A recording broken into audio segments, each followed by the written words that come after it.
right, welcome, Greg Schneider. It's a great pleasure to have you. What's connecting us this time is your recent post on LinkedIn to the community where you talked about not failures in training, but some challenges that we're experiencing with different training systems. And you posted an outline of your presentation that you've done, it seems like 2014, correct me if I'm wrong, but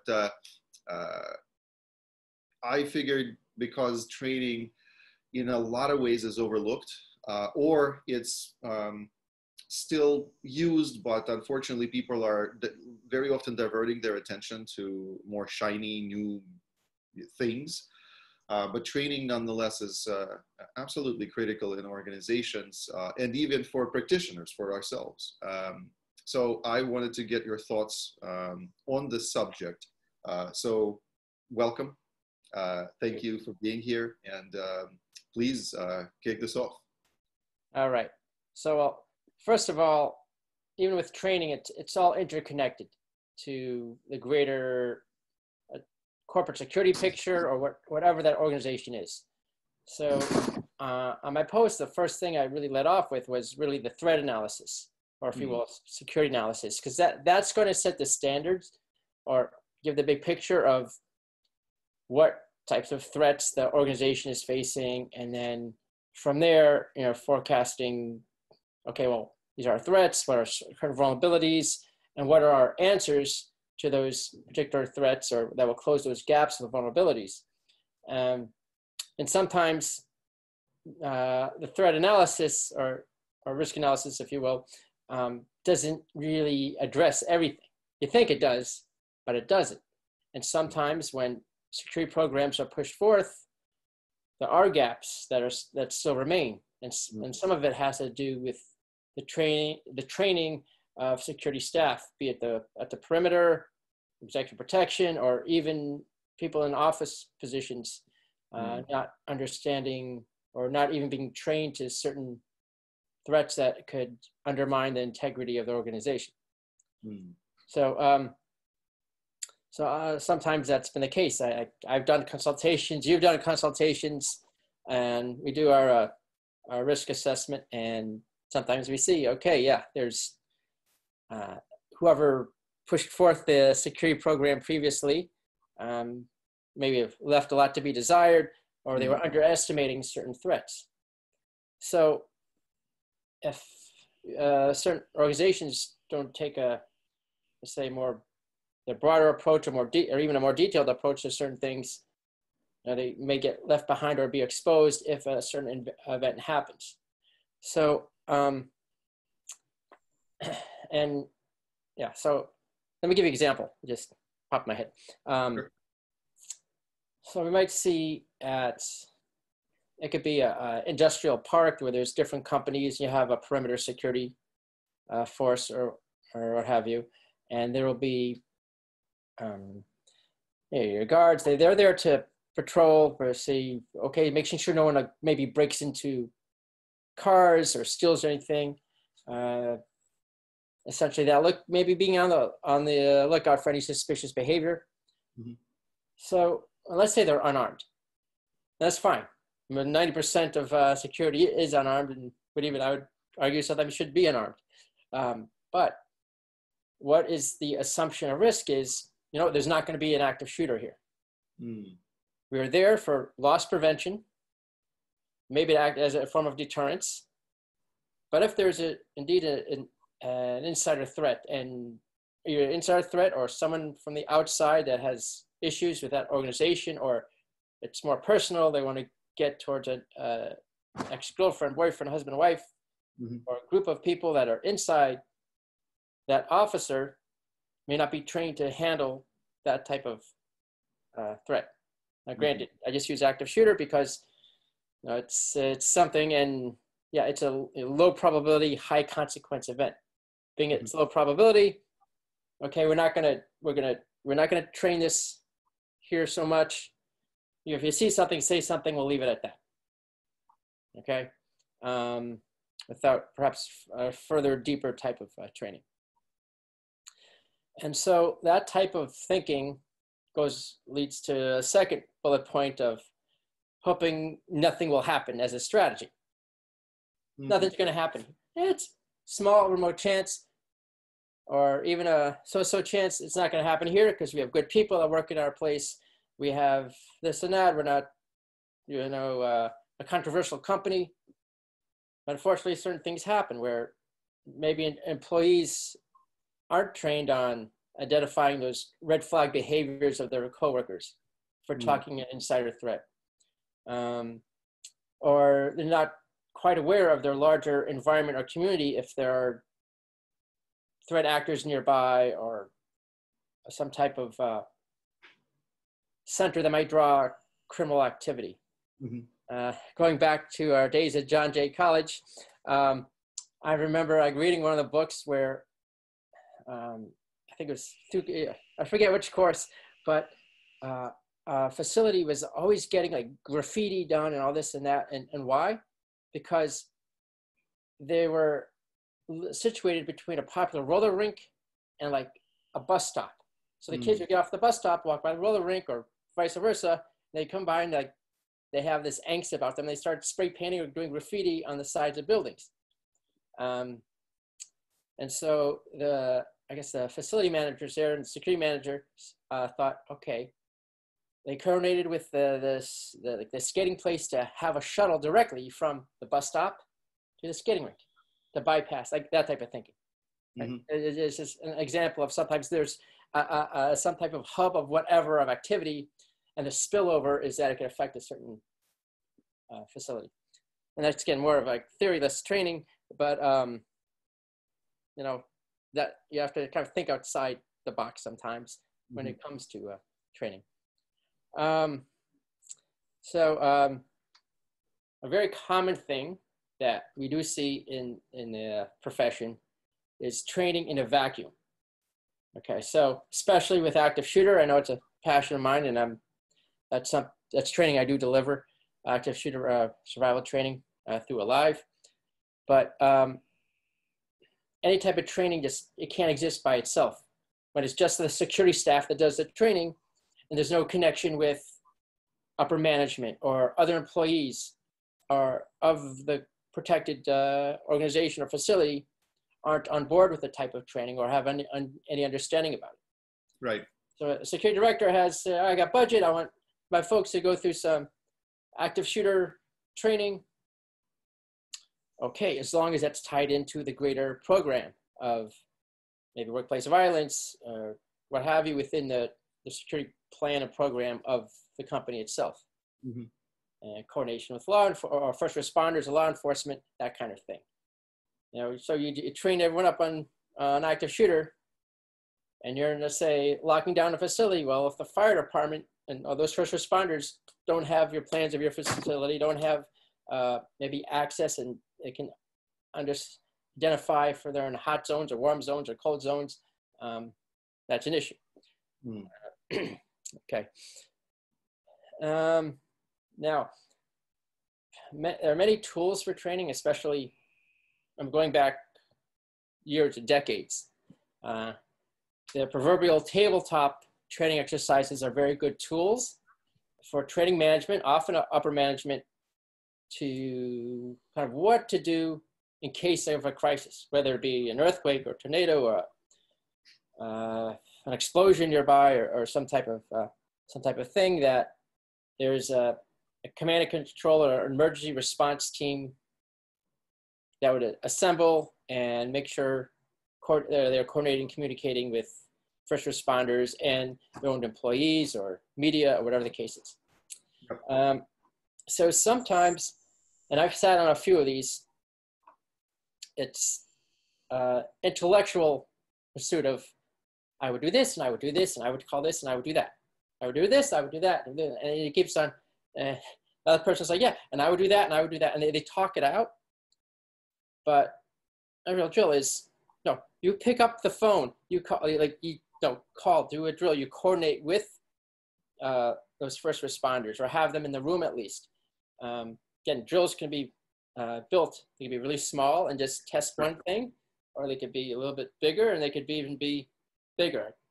There's I participated in the East Coast in a large-scale Homeland Security exercise, Pennsylvania, 9 counties, 3 sites simulating so many different things, and it was pretty impressive to see that done, and people physically had to get in cars, go to places, set up a triage, do all this stuff, and really practice it. When it happens, at least you have that familiarity, as remote as a chance may be. So certain tabletops then also may like satisfy, call it, I don't know, if insurance or whatever, or checks the box of, oh, we had training, we did tabletop. Yep. So some tabletops really good and do deliver. It gets people's awareness and understanding of certain threats and crises in the forefront of their mind. So there's great value. I'm not knocking them, but there's a good way of doing them, and there's a so-so way of doing them, I guess. Yep. Right. And this again, I'm kind of like speaking against my own interest here, but blowing out the budget on training. Okay. So yes, I like to deliver training, and if you have excess money, yeah, sure, by all means, invite me, and if you want all the bells and whistles, yeah, sure, I'll arrange that for you.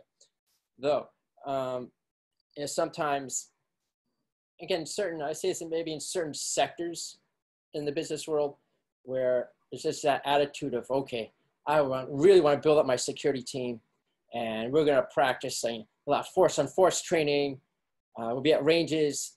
We'll be at a caravan of cars, breaking out, that kind of thing, which is in certain places really needed. I'll say this, depending, like if you're, escort executives in third world non-permissible environments, and you have the right to somehow carry firearms, well, okay. Or more often than not, that's really for like those government oriented type of contracts. Yep.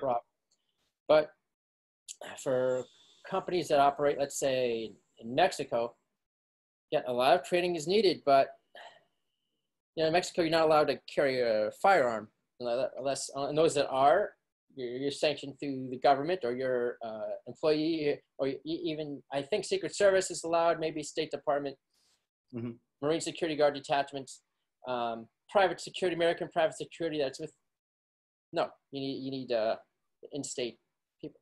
So, I've seen in the world of YouTube, some of these high-speed training, and like, all right, so let's say you are the security staff of an executive traveling low profile in Mexico.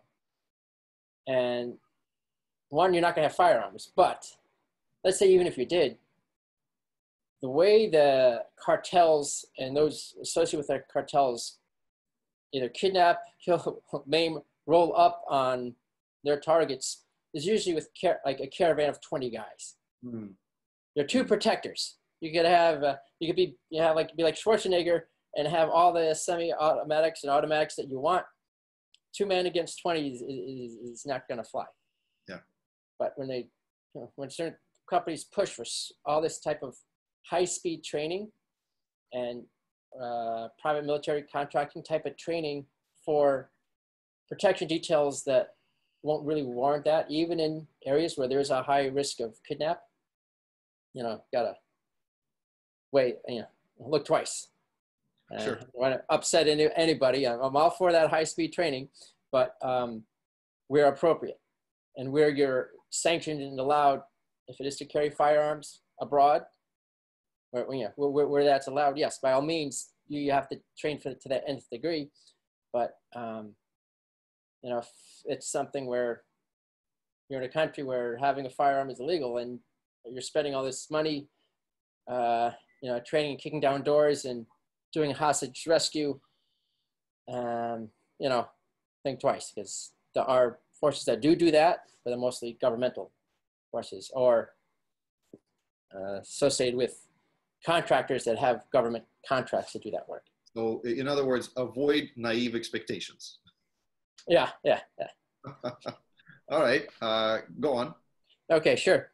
So, so in the world of training, wrapped in training is We also have similar to what you and I may do also is with the lectures and seminars. And often, with lectures and seminars, what we do there essentially, though we may cover training, we're there to educate and give a historical context to certain issues. If it's terrorism or industrial espionage, right. insider theft. We give case studies. We talk about things to look out for, so to speak, or red flags of maybe an employee that's just going through a bad time and that kind of thing. Mm. With training is done so the recipient of the training can repeat in action. Sure. You pick up the phone, or you run, you push something, you barricade yourself, or speak to a supervisor. You do an action, repeatable action, and that's essentially what training. Good training educates, makes people aware, and then it delivers into the recipient repeatable skills that for them to take an action of some sort, whatever that action is. So I've also attended, seminars, if you will, lectures that are called training. They're called trainings, but they're really lectures. I've attended that. I've also attended trainings that are in fact trainings, but you get a lot of war stories. Oh yeah. There I was. By really accomplished people that were, either in protective roles or military roles, that really impressive. And they tell the war stories, and they tell certain things that they did over there. Now, as long as they are good at writing a lesson plan and modules and reinforcing that training skill to that person to take into whatever job or their real life situation, that's a great trainer. For example, someone quite famous that does high-speed training but does it in the right way is Tim Kennedy, former a Green Beret and MMA fighter, UFC fighter. Love Tim. He does things with his brains and with physicality, and he understands that. I've seen a lot of wannabes that don't have that as Tim does, but so at training, you walk away with a skill set. That's what essentially training does. And certain trainings and skill sets are perishable, which means you have to repeat.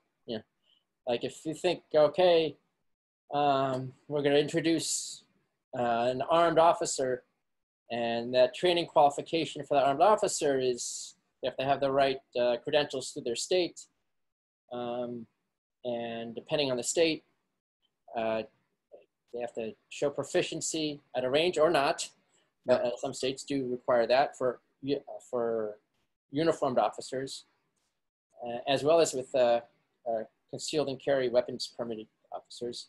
But you really have to look at that training as, well, how often will they go to the range? What type of training? If you're just hitting paper targets, but they didn't have reality-based training, and now they have a weapon on your property, but they only have to qualify twice a year. Shooting's a real perishable skill. Yeah, I've heard that story a lot, unfortunately. Go ahead. Yeah. And so in America, we've been reliving that. Even, unfortunately, certain police departments are losing their budget to train, and they should. Yep. Okay.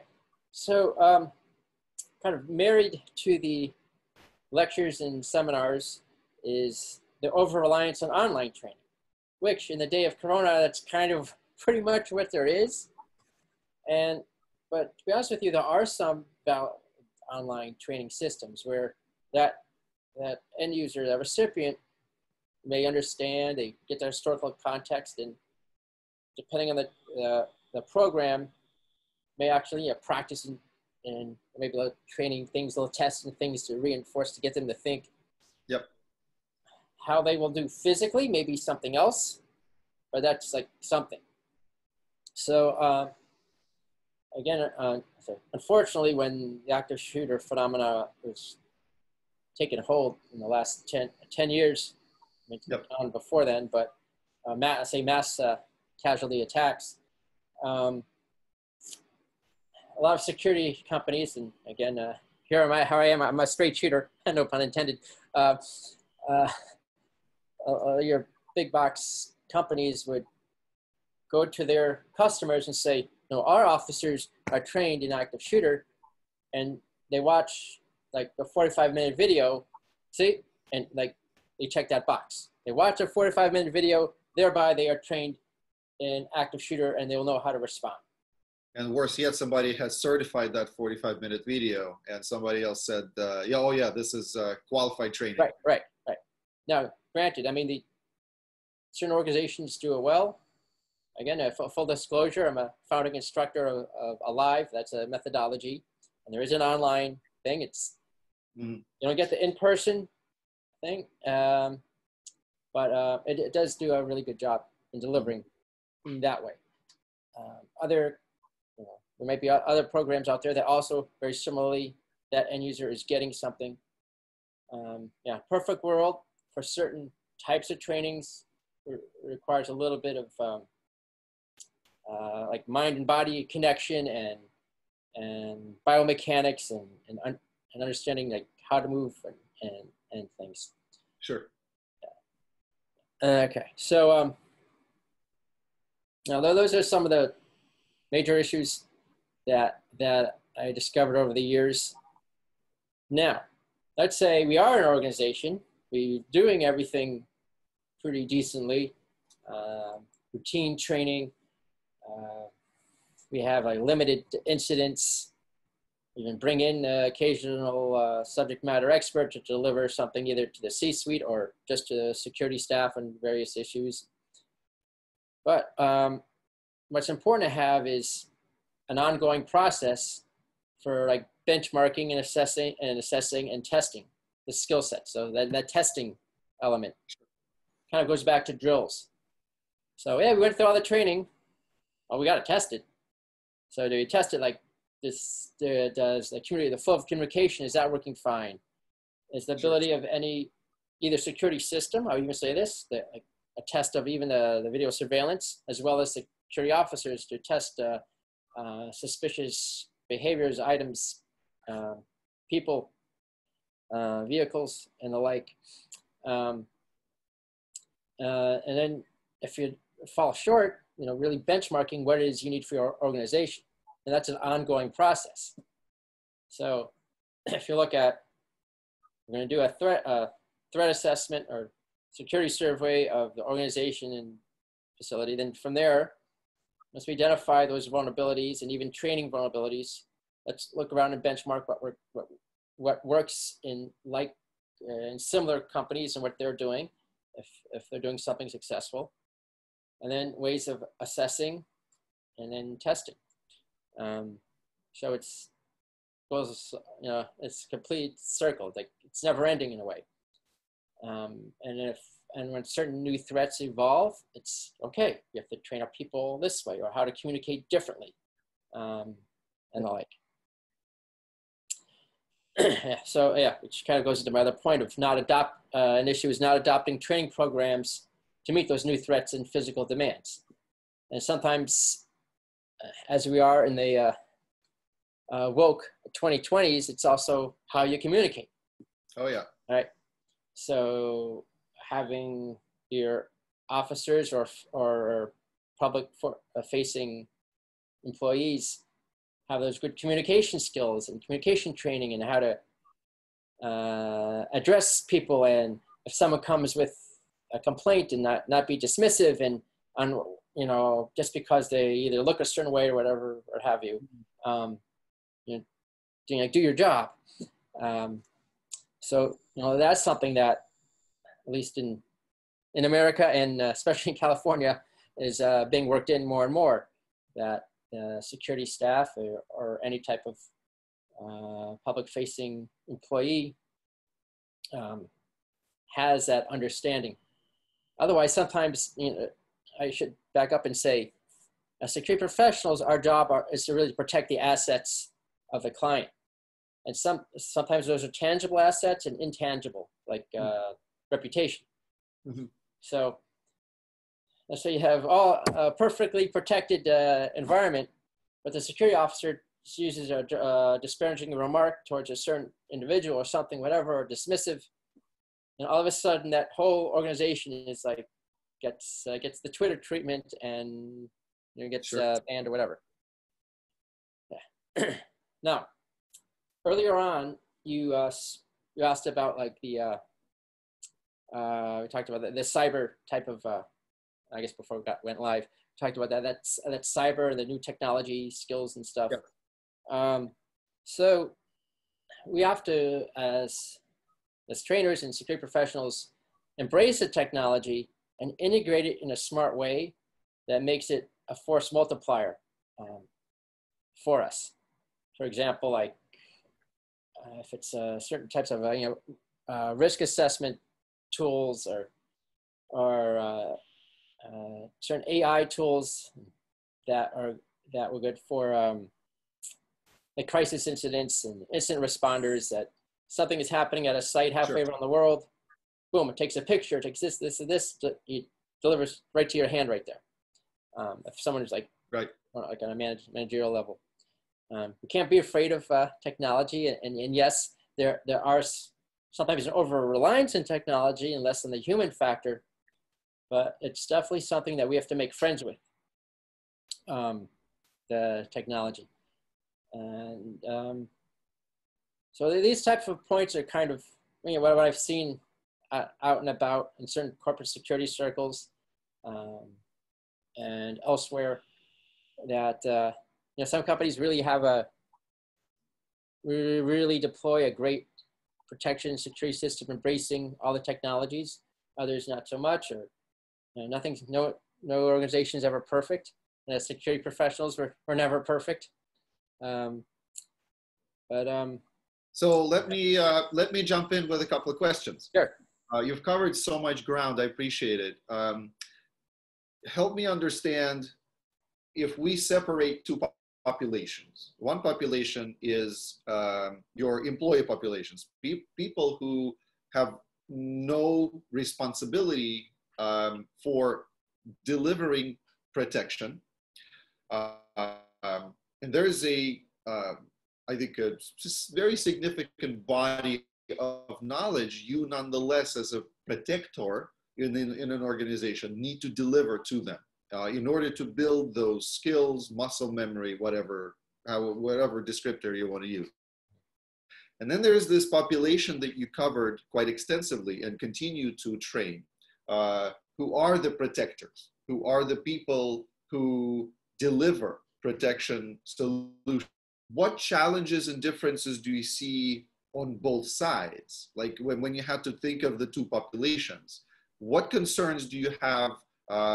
Let's say, because I always think, okay, well, how many years have passed? Why have we not progressed? So there's always this little bug in the back of my brain saying we must do a lot better, right? What is your sense about how training when we consider the two groups of our trainees? Okay, so yeah, good question. What I say has been happening, but for every company, where the onboarding process for new employees has that security briefing, or sometimes even certain security protocols are embedded in their daily operations. So that's kind of half the battle right there. At a certain level, though, you might have people, employees that have been there, seen there, done that, been in a company 10, 15 years or organization, whatever it is, and another security briefing, yada yada. They turn off and it goes one ear out the other because they don't think it's going to impact them. Yep. So I would say on the organizational level, something is being done, but perhaps on that individual employee level, it's a lack of reaching them in that right way. And the job of a security program manager or security director is finding those means to reach the employee, be it through actually a video or through a drill. Could be a headache for many people. I spent many years in Israel, And so there are certain times where like large facilities would have like, we do a drill, all the businesses had to get out of the mall and they're simulating something, and it's like, oh, great. But they took that quite seriously. Yep. Those level skills, those type of drills that may happen once or twice a year. But that definitely delivers home the message. Let me ask you. So, okay, so I get the point that for security practitioners, for protectors, let's call them, of course, because we want continuity of training, we want to do different types of skills, and so you could imagine that the number of training seminars, lectures, drills will likely happen, let's say, several times a year. My sense has been that when we train with whatever means, it could be the best training since sliced bread. Right. When we train very infrequently, and I mean by that, let's say, even on a semi-annual basis, forget annual training, in my view, is the lost cause. It doesn't sink in, doesn't do anything. And I like your point about the measurement and the validation of training efficiency, effectiveness. What is your suggested frequency? Like, how would you, I understand that you have to make the training a little bit more realistic, a little bit more like closer, personal, if you will. I get that. What is the frequency? What would you suggest for the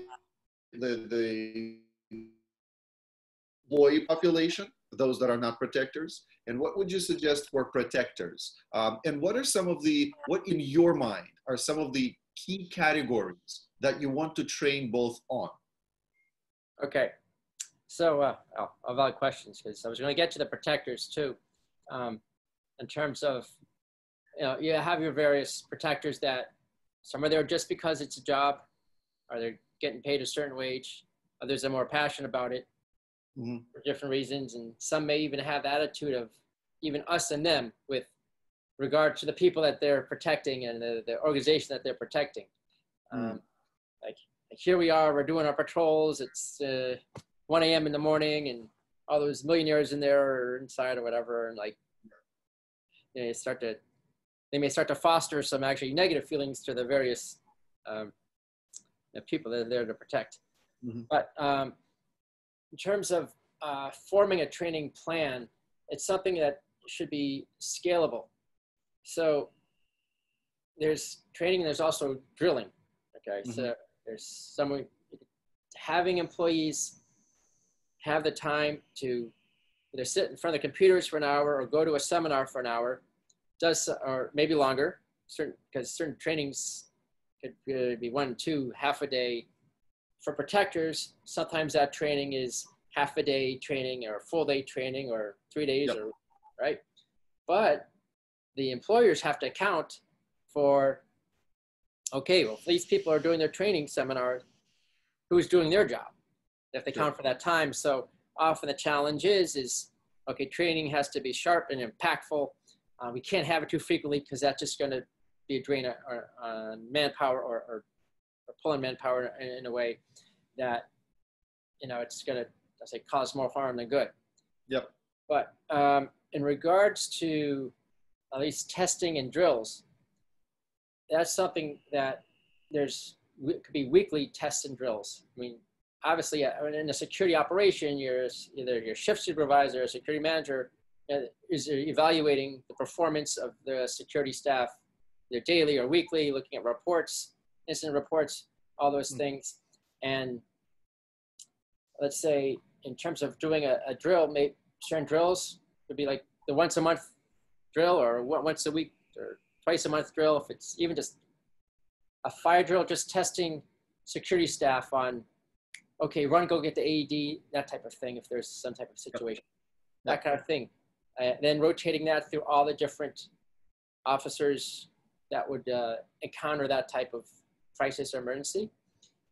And then there's, okay, making from just like a department here or there, then maybe a couple of times, maybe quarterly, more of like a whole full facility or drill. And depending on, again, depending on the type of company and size of campus we're talking about, because there's some campuses that are pretty massive, and they do a drill, a full drill is like, that is like a once or twice a year thing. Yep. So on those types of big drills, emergency response drills, that's when like the fire department, the police department, EMS are all on board with the drill. That it's a simulation, the communication systems are tested. The emergency response gear is tested. People understand the teams of who does what is being evaluated and tested, as well as the communication piece. Okay, it's a crisis of this size. The public information officer or the person who's assigned to be the public information officer is doing this and this. This person's contacting family or whatever. So those type of drills are, because they are a big time, they take up a lot of time, you're going to see them done like once a year, maybe twice. But something scaling where definitely that security staff is getting their training frequently. And by security staff, I mean, not just perimeter, but you know, even the executive protection guys, they're always training or engaged or talking about training. I'm in those circles a lot. So, and then for those employees, getting that message across, yeah, it could be that the email or a short little minute and a half thing of a security situation, like, yeah, don't leave your laptop unattended, or if you're traveling abroad to certain countries, don't do this, don't do that, or take these precautions, that kind of thing. I like a few things that I've heard over the years. Recently, the guy by the name of Chris Roberts, he's very often on LinkedIn. And what was his name? Sorry. Yeah. So there's a guy. His name is Chris Roberts. He is he calls himself more of a hacker and a cybersecurity practitioner. But he said something that resonates with me and has resonated for years, is that when you want to train people who don't have your level of expertise, the best way to do it is to make it personal, is for them to feel as if you're speaking about their own needs and trying to help them manage their own risks better. So, and I've seen this when we were working at Prudential on multiple occasions. We send out a small pamphlet before Halloween on child safety. It goes over much better than if we want to talk about business email compromise or something of that sort, right? So people tend to connect with things that happen in their lives. And I like bringing an aspect of this to the corporate training, to be it protectors or be it just employees. I like it for reasons that it helps them reconnect with those whom they're protecting. It helps them understand that these are the people with all sorts of normal routines and normal lives and normal challenges, and obviously commitments, obligations, and what have you. So when their schedule is so busy, it should be expected that they'll be making mistakes in different situations. And your job as a protector, if you're an EVP or if you're let's say executive protection in a corporation, your job is to actually help, nudge them in the right direction, help them just reassess the ensuing situation, just to avoid some things if possible, but not to blame people for making mistakes, because if they don't have special training, then unfortunately it's bound to happen.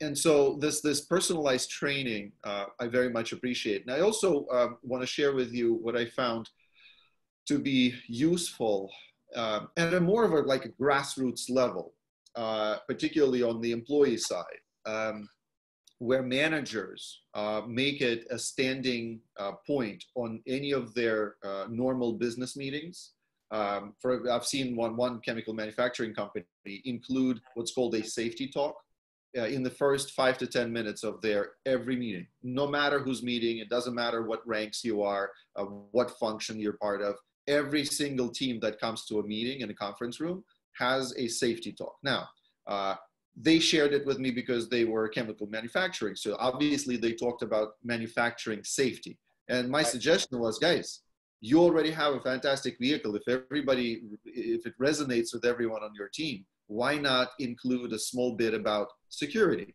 Okay, don't just talk about how to maintain OSHA standards or things like that if it's a US market. But also maybe throw in a couple of things security related. And it went across very nicely because it was already an existing program. It's a standing agreement among the employees who come to meetings.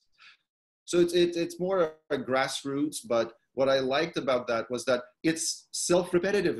You don't have to set it in motion. It's already there. You're just adding to an existing momentum. So that part I very much appreciate, to finding those existing patterns and adding some additional training components to something that's already in place, right?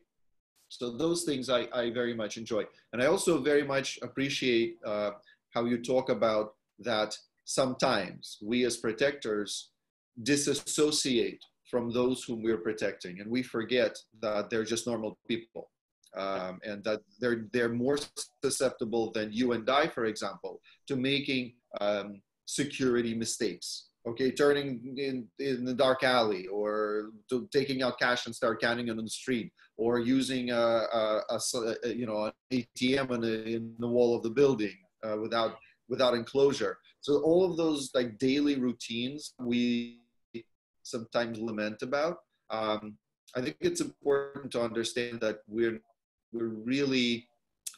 forgetting that those people don't have the same level of awareness, the same level of expertise that we do. And our job is to help them process it, understand it, without having to point a finger in their chest and kind of make it full. People don't learn, unfortunately, as well when you blame them. It doesn't really work very well. They learn from mistakes of others. They learn through scenarios that are more generalized. And let's say about someone, but in an incident that relates to some of their personal experiences, that seems to go over well. But I really respect the fact that you're reminding us all that this disassociation happens. We can't forget that it's a factor, and could be another training opportunity for protector teams. So let me ask you, and in the interest of time, because we can talk about this for forever, we can spend hours and hours on this. You mentioned something with technology. How would you harness it? What would be your? I know that you said that you want technology to actually be the tool that, through a variety of its capabilities, delivers something actionable, right? So I get that. I'm not a big fan of web-based training in the way it's designed today. How would you change it? What would you do now that we're in this virtual world? Well, making programs definitely more interactive. So, and depending on that security function, say programs that would either challenge that security staffer to do certain things, like, and I'll take even say academic approach.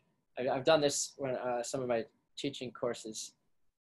To give you an example, I taught a course on anti-kidnapping, and to teach a course on anti-kidnapping, I had to teach the students how to kidnap people.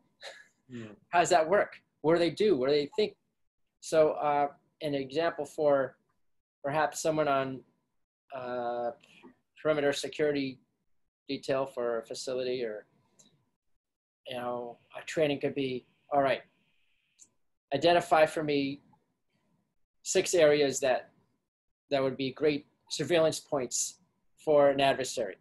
You know, and I'd have to, of course, conduct or customize such a training only after the risk management folks and everyone else signs off on it. But there'll be proprietary information of course, okay, you know, name the executives you find easiest to talk to, or whatever the case is. Things that could really task the people to do something, okay, and thereby kind of reinforcing certain training things. So, you know, we talk again, going back to, at least on surveillance, we talk about the 7 steps, or 5, 7, 8 steps of the terrorist planning cycle. I would even say that's the same type of cycle for those wanting to commit some type of heist or caper too. They do their own similar thing, similar process. You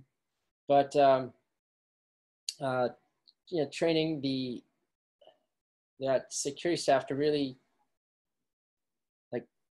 think like a perpetrator. Okay. I like that. Yeah, think like a bad guy. I mean, like, yeah, no, how I would do it, I would do it like this, and like that's the kind of thinking you want. Definitely out of your security, because especially if they've worked there long enough, they know, oh yeah, so and so parks their car there all the time in that spot. Yeah, and certain job sites, they even have it reserved for whatever. But sure. Some people or whatever have habits, and there's the CTO always parks his car in the same, or he or she parks their car in the same spot all the time, and then maybe that's something that the security staffer will know about or identify, and now he or she has that means of, through some training, to report back onto the system, and by there you get all these, you understand where the vulnerabilities are too. So you're training and you're getting some vulnerabilities. Let me ask you, first I'll share with you, we'll close with this. I want to remember one mistake I've made. So I'll ask you to do the same in delivery of training, right? So I was in Asia, and I was asked to deliver training to a large group of, as the organizer described to me, high net worth executives about basically securing their lives and basically awareness, anti-kidnapping, anti-assault, things of that nature.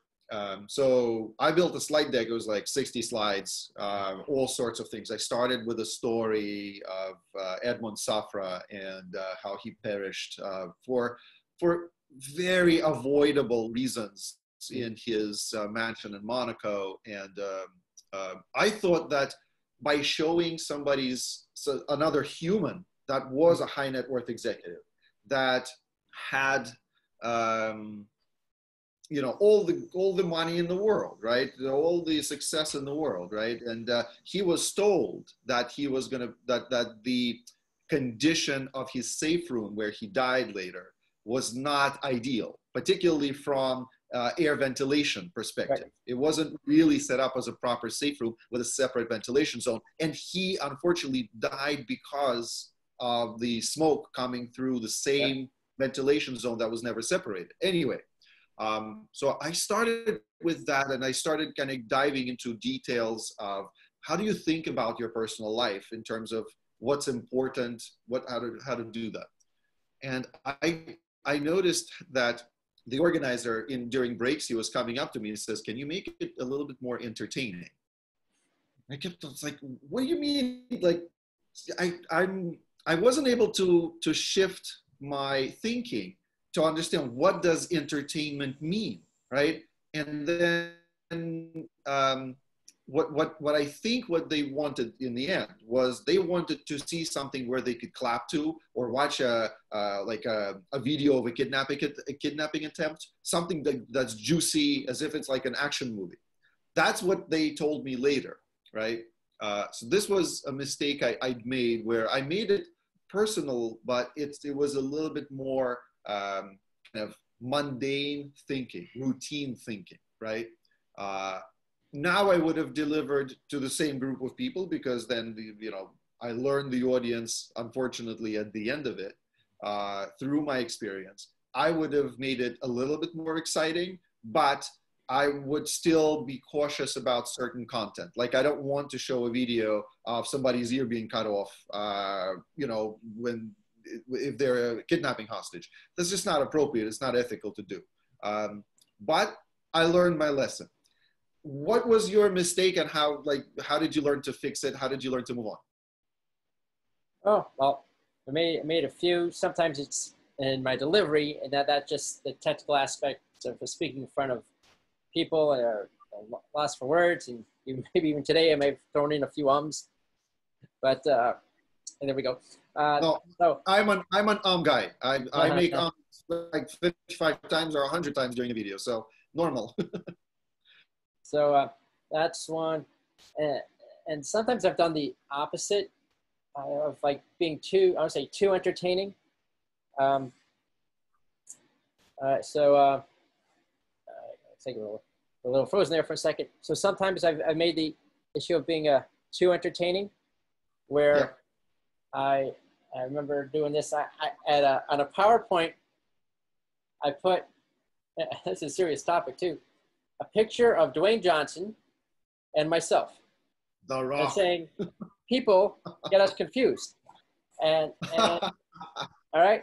And the reason is, and I showed like, what are the movie roles that he has portrayed, what his character has been. He's been a soldier. Yeah, I was a soldier. He's been a protective agent. I was a protective agent. He's been a lifeguard. I was a lifeguard.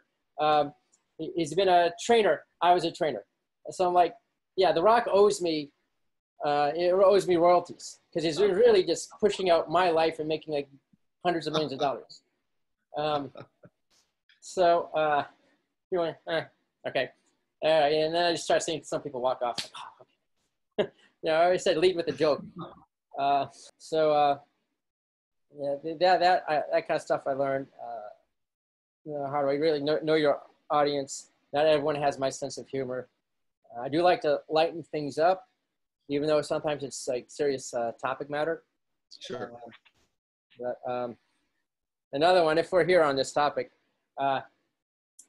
in 2017, when ASIS, or GSX, as it was called, it was 2018. 2017. I did. It was in Las Vegas, and it was 2018. I did a session on human factor training, which is kind of interesting because I was one of the few presenters of all the presenters that really dealt with the human element. So my thing was on human factor training. And so I said to the people that attended, if I look familiar to you, it's because you've seen my picture on the billboards for Thunder from Down Under, the big male review show that goes in Vegas. So all over Vegas, you have like these big billboards of like strippers and stuff. So if I look familiar, it's perhaps because you've seen me on there. So, yeah, again, a little risque thing to say, but some people got it and some like, okay. Because the ASIS, you get an international crowd, and some people just didn't understand what the whole Thunder from Down Under thing was. Sure. But, down under could mean Australia. So to some people, it's like, what are you talking about, mate? Thunder from Down Under, yeah, male strippers from Australia. But in Vegas, pre-corona, you see all the billboards everywhere. So gotcha. Yeah. So when jokes don't fly. Yeah. I was going to say that I really appreciate your candid and your extensive experience, and you sharing some of the things that you've observed about the way training is delivered in our industry. I'd love to continue this, but let's keep this to 1 hour, and we're just at 1 hour mark. I would love to pick this up, and maybe on the basis of feedback that we receive, explore additional topics, or subtopics, I should say, related to security related training. So thank you for participating. Thank you for sharing with the community, and for bringing this, reminding us all that among the new shiny things that we all are looking at, training remains a constant need, and it has to be done correctly with many more checks and balances for organizations, for employees, or for protectors alike. So, Greg Schneider, thank you so much, and stay safe. We'll speak soon.